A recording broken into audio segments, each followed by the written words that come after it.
vamos a ver, a continuar, lo que es el flujo circular del ingreso, en donde tenemos lo que ya habíamos hablado de la relación mercado, empresas y familias, y hoy le vamos a agregar lo que es el gobierno, ¿sí? Hasta la clase pasada, hasta la última que tuvimos de teoría, habíamos visto la parte de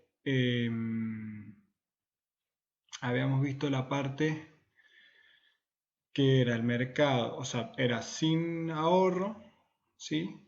Y sin gobierno, también sin mercado externo. Hoy vamos a continuar con el supuesto de que la gente o las familias no ahorran, pero vamos a agregar cómo interactúa el gobierno en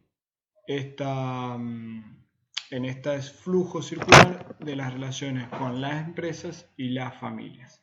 El gobierno va a tener una relación con las familias, también es doble relación, y con las empresas. Va a tener una sola relación con las empresas, una sola ida y vuelta. Hay conceptos que se repiten y ahora los vamos a repasar, que habíamos visto en la clase pasada, y vamos a agregar cómo se relacionan esta unidad, ¿sí? El gobierno. Recuerden que los bloques, ¿sí? Las empresas, todas tienen, y es importante que los identifiquen de esta manera. Cuando yo siempre les digo que no estudien de memoria, es porque nos sirve, se puede olvidar una palabrita, esto que es un gráfico, un esquema, sí tienen que tratar de reproducirlo de la misma manera. Pero si entienden qué función cumple la organización, las empresas, qué función cumple la familia, qué función cumple o cómo se relaciona el gobierno, les va a salir solo, ¿sí? Van a entenderlo y lo van a poder reproducir aún sin estudiarlo de memoria. Voy a apagar un poco la cámara y tienen que tratar de seguirlo, obviamente con mi voz, y seguir el cursor. Dijimos que las empresas y las familias se relacionan en dos mercados, en un mercado de bienes y servicios y en un mercado de factores de producción. A mí personalmente me gusta arrancar o comenzar la explicación desde las familias. Ustedes, como es un flujo circular, pueden empezar por donde quieran. Las familias son aquellas que tienen bajo su poder los factores de producción: tierra, trabajo y capital. Ellas tienen la tierra, son las dueñas de la tierra, aportan su trabajo como un servicio y aportan el capital, el dinero, para poder crear estas empresas. ¿Dónde lo comercializan? En el mercado de factores de producción. Recuerden que estas palabras mercado no quiere ser necesariamente un supermercado, o es una feria, o es la bolsa de comercio, ¿sí? Esto es una figura representativa en donde interactúan las familias que venden los factores de producción y las empresas lo compran. Entonces las familias entregan esta tierra, trabajo y capital, y las empresas compran estos factores de producción. ¿Por qué es una línea continua? Porque es un flujo de bienes, ¿sí? Es un flujo real, no es un flujo monetario entre bienes. Ahora estas empresas pagan esos factores de producción. ¿Cómo los pagan? Los pagan a través de salarios, cuando están recibiendo el trabajo.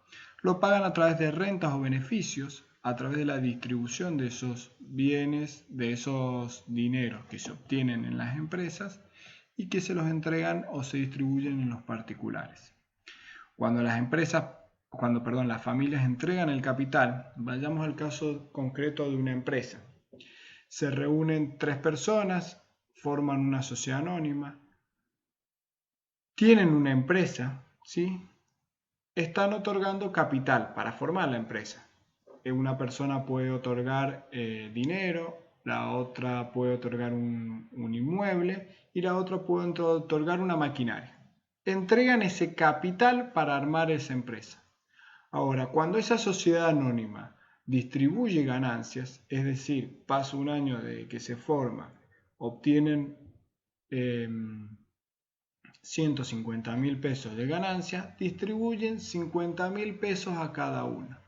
¿Cómo las familias reciben? Es decir, la empresa obtiene la ganancia y la familia lo recibe a través de rentas o a través de beneficios de esas empresas. Entonces, ahí está el flujo monetario que las empresas le dan a los particulares, a las familias. Esas empresas obviamente están formadas por personas, pero acá son dos unidades económicas. Recuerden que estamos viendo macroeconomía. No vemos el caso de una empresa en particular, yo lo utilizo para poder explicarlo cómo funciona, pero acá lo vemos en unidades globales. Dentro de este círculo de empresas están todas las empresas del país.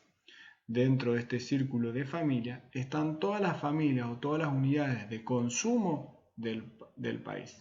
Todas las personas que consumen están dentro de este grupo que se llama familias.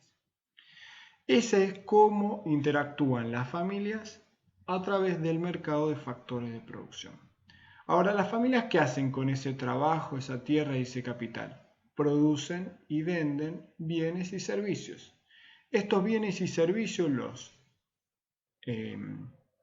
comercializan dentro del mercado de bienes y servicios.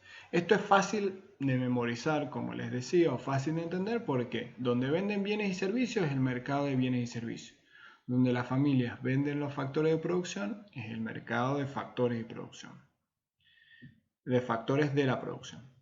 Entonces, como decíamos, las familias venden bienes y servicios. ¿Quiénes los compran? ¿Quiénes los consumen? Estas familias compran los bienes y servicios. Ahora, las empresas que venden estos bienes y servicios se los otorgan a las familias que son, como habíamos dicho, las unidades de consumo. Es decir, toda persona que consume un bien o toda persona que consume un servicio está dentro de este grupo familiar o de este grupo familias. Para las familias, esa compra de bienes y servicios es que un gasto es aquello que gasta mensualmente en comida, gasta mensualmente en alquiler, gasta mensualmente en ropa, gasta mensualmente en educación, gasta en transporte. Todo lo que consume la familia es un gasto, que es un flujo real de dinero.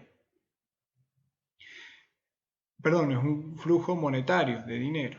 Ese gasto se transforma en un ingreso y ese ingreso es la ganancia que tienen las empresas. Por eso, ese ingreso que otorgan las empresas se reúne durante todo el año y después se distribuye a las familias. ¿Sí? Entonces ahí ven un poco cómo es o por qué se le dice flujo circular. Es de retroalimentación también, donde las familias otorgan los factores y reciben bienes y servicios. Pagan esos bienes y servicios, ¿sí? Y reciben una ganancia a través de su sueldo o de los beneficios de las empresas. Ese es un poco hasta donde habíamos visto la clase pasada. Tienen que entenderlo más que memorizarlo, como siempre les digo. Y las palabras que están como ingreso, gasto, bienes y servicios, compra, venta, factor de producción, les van a salir solas. ¿Por qué? Porque si entienden qué es lo que otorga cada uno y qué es lo que recibe cada uno, les va a salir solo, ¿sí? Siempre teniendo la precaución de que el sentido de las flechas, desde la empresa salen los bienes y servicios, a la empresa llegan los factores de producción, las familias tienen un gasto, es decir, pagan esos bienes y servicios y reciben ingresos, por decir un ejemplo. Entonces, el sentido de las flechas y la forma que tienen cuando sean bienes o factores de producción en una línea continua, cuando sean flujos monetarios van a ser punteada. Esto es lo más importante que tiene el flujo circular. Más allá de las palabras, es importante la dirección de las flechas y el sentido de las flechas y la forma que tienen, una punteada y otra línea continua. Ahora vamos a agregar a la unidad del gobierno. El gobierno es una unidad externa, ¿sí?, a las empresas y las familias. Y el gobierno es quien organiza todo el país, ¿sí?, y interactúa de dos maneras con las familias y de una manera con las empresas. Vamos con las empresas. El gobierno, para cumplir justamente para cumplir sus facultades que tiene, necesita bienes y servicios. Consume esos bienes y servicios que producen las empresas, al igual que las familias consumen bienes y servicios. Por eso desde la empresa surge una flecha de flujo real, continua, que dice bienes y servicios. Demandan bienes y servicios de las empresas. Y a su vez lo paga con contratos. Vamos a un caso. Y relacionado a lo que van a ver en administración. El caso concreto es una empresa que tiene que repavimentar las calles. El gobierno no tiene hormigón, no tiene las máquinas para hacerlo, no tiene el Estado máquinas propias para hacerlo, o no tiene las suficientes. Puede llegar a tener algunas que estén a nombre del Estado, no deberían, pero pueden tener algunas máquinas para realizar esa actividad, ¿sí? Es una facultad o es lo que debe hacer el gobierno, una de las tantas cosas que debe hacer para la sociedad. Ahora, como no tiene todas las máquinas, no tiene todos los insumos necesarios, los requiere de una empresa que vende esos bienes o presta esos servicios. Supongamos que el gobierno contrata una empresa para que repavimente las calles de una ciudad, ¿sí?, de un departamento. El gobierno va a pagar a través de un contrato, ¿sí?, esa licitación que ganó la empresa. Paga ese servicio y paga esos bienes que va a utilizar o que va a realizar la actividad de la empresa para cumplir una de las funciones del gobierno. Entonces, la empresa no le otorga los bienes y servicios al gobierno, sino que los utiliza para cumplir una de sus funciones. Por eso, el gobierno necesita bienes y servicios de las empresas y a su vez los va a pagar a través de contratos. Es una de las opciones que tiene para hacerlo. Luego el gobierno se relaciona o tiene una doble relación con las familias. El gobierno, ¿de dónde tiene fondos? ¿De dónde tiene para pagar los sueldos de los maestros estatales, de los funcionarios, de toda la estructura estatal? ¿Cómo tiene dinero para poder pagar estos contratos de las empresas? Tiene un dinero a través de los impuestos. También podemos llegar a ver la diferencia entre impuesto, tasa y contribución. También algunos lo ven en el colegio. Pero el impuesto, acá están reunidos todo lo que recibe el gobierno. Ya sea impuestos a los comercios, ya sea impuesto a ya sea impuestos personales, ¿sí? Todos los impuestos que recibe el gobierno están en esta línea de punteada, esta línea monetaria. Yo esto un poco a veces cuando le explico también lo relaciono de las empresas que sale impuesto e ingresa gasto público, pero ustedes tienen que hacer este gráfico, ¿sí? Las familias pagan impuestos y reciben ese gasto público. Ese gasto público o esas funciones que también las realiza a través de empresas. Pero las familias perciben la calle pavimentada a través del gasto público. Las familias reciben la educación a través de ese gasto público. Todo lo que gaste el Estado es a través de gasto público, ¿sí? Por eso es un flujo real. Y las familias perciben pagan ese gasto público desde sus impuestos. ¿Por qué habíamos visto la diferencia, o se los mencioné, la diferencia entre impuesto, contribución y tasa? Recuerden que el impuesto es una contraprestación que realizan las familias, ¿sí? Y no sabemos con qué lo vamos a recibir ese beneficio, ¿sí? Ahí el impuesto, por ejemplo, el IVA, es un impuesto neutro, en teoría. Y el impuesto a las ganancias también es un impuesto que nosotros pagamos, ¿sí? Una persona física, pero no sabemos qué hace específicamente el gobierno con eso que recauda en ese concepto. Distinto de una contribución, que la contribución sí es para algo específico y la tasa es generalmente las tasas a donde vemos, por ejemplo, la tasa de barrido y limpieza. Es para algo más pequeño, algo que nosotros podemos ver y pagar de una forma directa, ¿sí? Está utilizado para eso específicamente.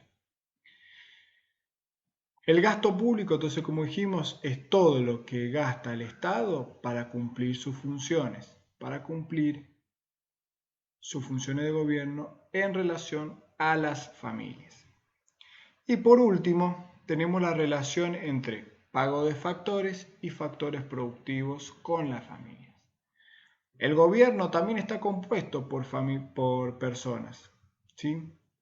La persona, el funcionario, el gobernador, las personas que atienden AFIP, las personas que atienden ATM, los maestros estatales, son todas personas que entregan sus factores productivos, como es el trabajo, y a su vez tienen un sueldo. Entonces, por eso es el pago de los factores productivos.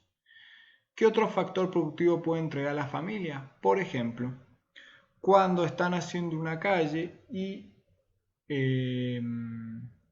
una calle nueva, están haciendo una calle nueva y el patio de mi casa está en el lugar donde la calle debería continuar.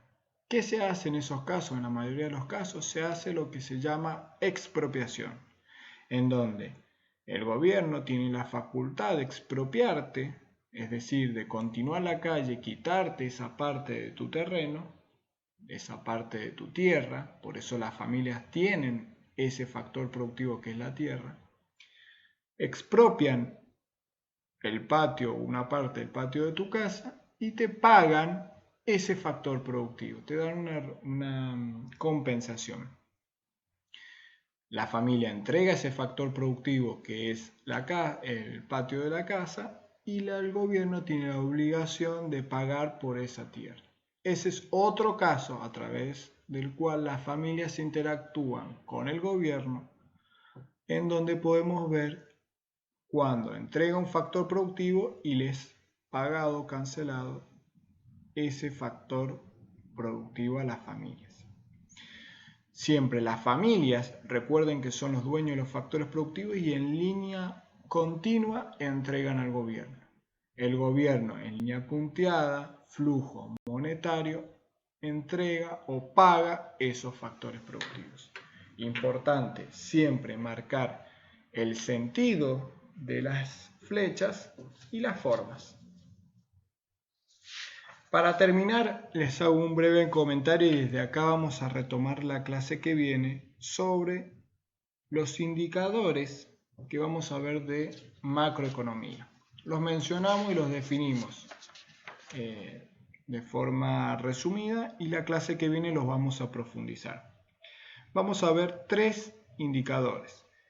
El primero es el crecimiento, en donde vamos a analizar el PBI, ¿sí?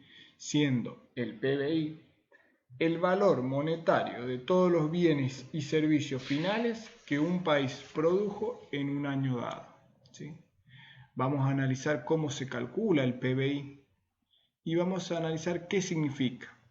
Para ello después tenemos, utilizando ese PBI, una distinción también entre PBI real y nominal, y vamos a ver lo que es la tasa de crecimiento. el análisis de la tasa de crecimiento, donde vamos a comparar el PBI de distintos años y vamos a calcular la tasa de crecimiento. De igual manera, la inflación, el índice general de precios, utilizamos y la inflación la definimos como la suba continua y generalizada de todos los precios de los bienes y servicios de una economía. Y por último, el tercer indicador que vamos a analizar es el desempleo. Vamos a diferenciar las distintas poblaciones que existen en un país, una población activa, una inactiva, y después cómo se subclasifican.